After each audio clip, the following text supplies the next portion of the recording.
The Second Battle of the Somme of 1918 was fought during the First World War on the Western Front from the end of the summer, in the basin of the River Somme. It was a part of a series of successful counter-offensives in response to the German Spring Offensive, after a pause for redeployment and supply. The most significant feature of the 1918 Somme battles was that, with the First Battle of the Somme of 1918 having halted what had begun as an overwhelming German offensive, the second formed the central part of the Allies' advance to the armistice of the 11th of November battle. On 15 August 1918, Field Marshal Douglas Haig refused demands from Marshal Ferdinand Foch to continue the Amiens offensive, as that attack was faltering as the troops outrang their supplies and artillery, and German reserves were being moved to the sector. Instead, Haig began to plan for an offensive at Albert, which opened on 21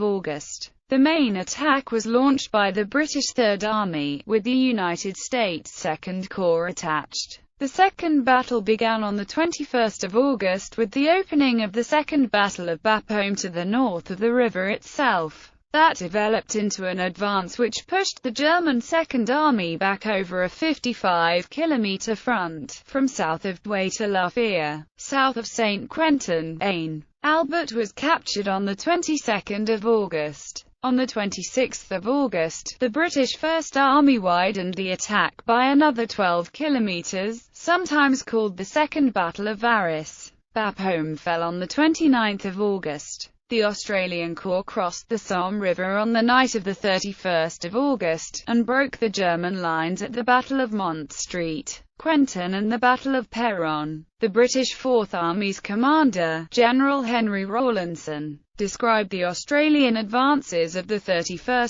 August to 4 September as the greatest military achievement of the war. On the morning of 2 September, after a heavy battle, the Canadian Corps seized control of the Drocourt-Quéant line. The battle was fought by the Canadian 1st Division, 4th Division, and by the British 52nd Division. Heavy German casualties were inflicted, and the Canadians also captured more than 6,000 unwounded prisoners. Canada's losses amounted to 5,600. By noon that day, the German commander, Erich Ludendorff, had decided to withdraw behind the Canal du Nord. By the 2nd of September, the Germans had been forced back to the Hindenburg Line, from which they had launched their offensive in the spring. On their way to the Hindenburg Line, in a fierce battle, the Canadian troops, led by General Sir Arthur Currie, overcame the earthworks of the incomplete Canal du Nord during the Battle of Canal du Nord. In late September, early October, one of the epic battles of the whole war was the breach of the Hindenburg Line by British, Australian and American troops. Soon after, the Canadians breached the Hindenburg Line at the Battle of Cambrai. A key part of the German supply line ran parallel with the front. This second 1918 battle around the Somme was part of a strategy designed to push parts of the German line back behind this main supply line, so cutting it and making impossible the efficient maintenance of the German forces on the front. The campaign began with Battle of Bapaume, starting shortly after the Battle of Saint-Mihiel, outside the Somme area, with the aim of reducing salience before using the fluidity of the broken line to press onto the strategic railway. It was hoped that this fluidity would be present as, owing to the German advance in the spring,